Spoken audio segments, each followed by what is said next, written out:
सर्वेभ्यो नमो नमः। आज मैं पाठ 10 ईश विनय पढ़ाने जा रहा हूँ। इस पाठ के माध्यम से कवि कहना चाहते हैं कि हमें उस ईश्वर की प्रार्थना करनी चाहिए जो सर्वव्यापक है, जो सर्वंतर्यामी है, जो अजर है, अमर है, नित्य है, पवित्र है, सृष्टिकर्ता है, जो सब जगह व्याप्त हैं, omni present, omni potent, omniscient. तो लेकिन समाज में जो प्रचलित विधि है पूजा पाठ की, उससे कवि को संतुष्टि नहीं मिल रही है और वो आर्ग्यूमेंट कर रहे हैं, वो तर्क दे रहे हैं कि ये इस विधि से आप कैसे खुश हो सकते हैं। तो सबसे पहले इस पाठ को पढ़ेंगे, उसका कविता वाचन होगा, फिर आपको अर्थ समझाएंगे। तो कविता पाठ। आनंद रूप भगवन किस भांति तुझको पाऊं, तेरे समीप स्वामी मैं किस तरह से आऊं। सुख मूल मुक्ति रूपम मंगल कुशल स्वरूपम, घड़ियाल शंख को क्या सम्मुख तेरे बजाऊं। अनुपम परम छबीले बिन रंग रस रसीले, कंटक सखा है फुलवा क्या सिर तेरे चढ़ाऊं। कोटानुकोटि भूमि उस पर असंख्य प्राणी, जगदीश अपना नंबर मैं कौन सा गिनाऊं। लक्ष्मी है तेरी दासी निस दिन चरण की चेरी, तांबे का एक पैसा मैं नाथ क्या चढ़ाऊं। गंगा है तेरी दासी सेवक है इंद्र तेरा, तेरे शरीर पर क्या दो चुल्लू जल चढ़ाऊं। छोटे से दास तेरे रविचंद्र है उपस्थित, करने कुनित उजाला घृत दीप क्या जलाऊं। विनती किशोर की है निस दिन यही दया मैं, हृदय में हो लौ तेरी आँखों में मैं समाऊं। तो कवि कहना चाहते हैं कि आनंद रूप भगवन किस भांति तुझको पाऊं, तेरे समीप स्वामी मैं किस तरह से आऊं। आप परमेश्वर आनंद रूप हैं, आपको मैं कैसे पाऊं। हे स्वामी, मैं आपको किस तरह से आपके पास आऊं। सुख मूल मुक्ति रूपम मंगल कुशल स्वरूपम, घड़ियाल शंख को क्या सम्मुख तेरे बजाऊं। आप सुख की मूल हैं, आप मुक्ति प्रदाता हैं, आप मंगल करने वाले हैं, आप कुशलता प्रदान करने वाले हैं। घड़ियाल शंख को बजाकर आपको कैसे जगा सकता हूँ। अनुपम परम छबीले बिन रंग रस रसीले, कंटक सखा है फुलवा क्या सिर तेरे चढ़ाऊं। आपकी छवि अनुपम है, अतुलनीय है, आप बिना रंग और रस के ही रसीले हैं। तो आपको फूल जिसमें कांटे लगे हुए हैं, जिसके सखा कांटा है, चढ़ा करके आपको कैसे खुश किया जा सकता है। कोटानुकोट भूमि उस पर असंख्य प्राणी, जगदीश अपना नंबर मैं कौन सा गिनाऊं। हे जगदीश, इस धरती पर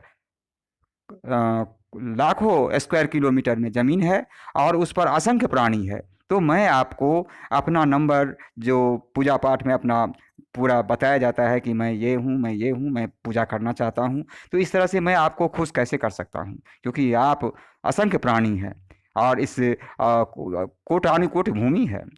लक्ष्मी है तेरी दासी निस दिन चरण की चेरी, तांबे का एक पैसा मैं नाथ क्या चढ़ाऊं।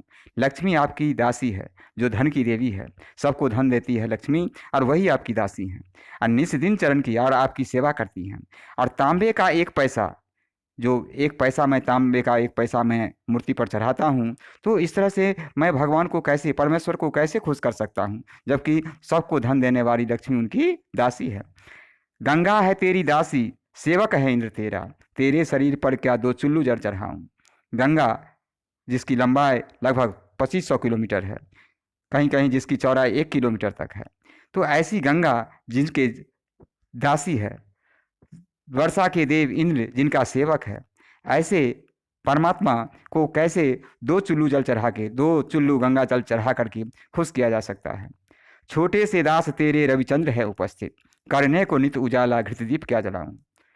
आपके रवि, जो सूर्य की, जो sun is the ultimate source of heat and light, वो सन आपके, सूर्य जो है सो आपके दास हैं, चंद्रमा आपके दास हैं। तो और सैकड़ों तारे आकाश में हैं, तो एक सूर्य से पूरे संसार में रोशनी है। तो ऐसे परमेश्वर को, जो आपके दास हैं, छोटे से दास हैं, और आपको घृत का दीप जलाकर कैसे खुश किया जा सकता है, आपको कैसे प्रकाशित किया जाता है। आप तो सबको प्रकाशित करने वाले हैं। विनती किशोर की है निस्दिन यही दया मैं, हृदय में लौ हो तेरी आँखों में मैं समाऊं। किशोर कवि कहना चाहते हैं कि आपसे यही विनती है हे दयामय कि आपकी जो लौ है वो हमारे हृदय में रहे। मुझे हमेशा याद रहे कि आपका मैं अंश हूँ और मैं आत्मा और आप परमात्मा। इसीलिए परमेश्वर सब जगह हैं, सब कुछ देख रहे हैं, इसीलिए मैं गलत काम ना करूं। अब प्रश्नोत्तर। इस प्रार्थना में भगवान से क्या याचना की गई है? इस प्रार्थना में भगवान से याचना की गई है कि आपकी दया मुझ पर रहे और मैं आपको कभी न भूलूं। पुजारी परमात्मा पर फूल चढ़ाते समय क्यों संकोच अनुभव करता है? पुजारी परमात्मा पर फूल चढ़ाते समय संकोच अनुभव करता है क्योंकि फूल जो है वो उसकी संगति कांटे से है और परमेश्वर जो है सो अनुपम छवि वाले हैं, तो उनको फूल चढ़ाकर कैसे खुश किया जा सकता है? भगवान पर पैसा चढ़ाते समय भक्त क्यों हिचकिचा जाता है? भगवान पर पैसा चढ़ाते समय भक्त हिचकिचा जाता है क्योंकि लक्ष्मी उनकी दासी है। सबको धन देने वाली लक्ष्मी उनकी दासी है, तो उनको तांबे का पैसे से दे करके कैसे प्रसन्न किया जा सकता है? भगवान की मूर्ति पर जल चढ़ाना और नैवेद्य अर्पित करना भक्त को क्यों अनुचित दिखाई देता है? भगवान की मूर्ति पर जल चढ़ाना भक्त को अनुचित दिखाई देता है क्योंकि गंगा उनकी दासी है और इंद्र उनके सेवक हैं, तो फिर उनको जल चढ़ा करके खुश कैसे किया जा सकता है?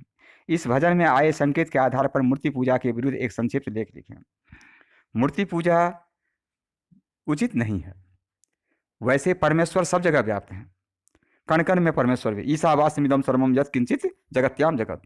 कण कण में परमेश्वर व्याप्त हैं, तो मूर्ति में भी कोई मान ले तो चलेगा। लेकिन एक ही मूर्ति में अगर वैद्यनाथ धाम जाते हैं तो वहाँ पर सैकड़ों मूर्तियाँ, सैकड़ों, लेकिन एक ही मूर्ति पर पूजा करने के लिए हम उसमें भीड़ में अपने आप को कुचले जाते हैं। तो फिर परमेश्वर क्यों नहीं मदद करते हैं? क्योंकि परमेश्वर ने नहीं कहा कि उसी मंदिर में पूजा करो। तो हम ये नहीं कहते कि मूर्ति पूजा नहीं करें, संभव नहीं है, लेकिन हमें भीड़ से बचना चाहिए, क्योंकि भीड़ में जाने से परमेश्वर की सब जगह व्याप्त हैं परमेश्वर, और दूसरे शिव मंदिर हैं, वहाँ पर हम पूजा कर लें। अगर वहाँ भीड़ नहीं है, विशेष जो खास मंदिर है उसमें भीड़ नहीं है, तो वहाँ भी पूजा करें।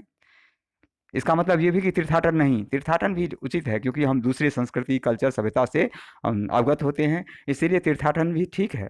लेकिन ये समझ करके कि परमेश्वर सब जगह व्याप्त है, ये समझ करके कि अगर इस मूर्ति में भीड़ है तो दूसरी मूर्ति में भी पूजा कर, दूसरी जगह पूजा कर लें तो भी चलेगा।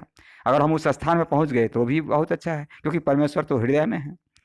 तो अगर हम आर्य समाज की विचारधारा से अवगत रहेंगे तो हम कुचले नहीं जाएंगे।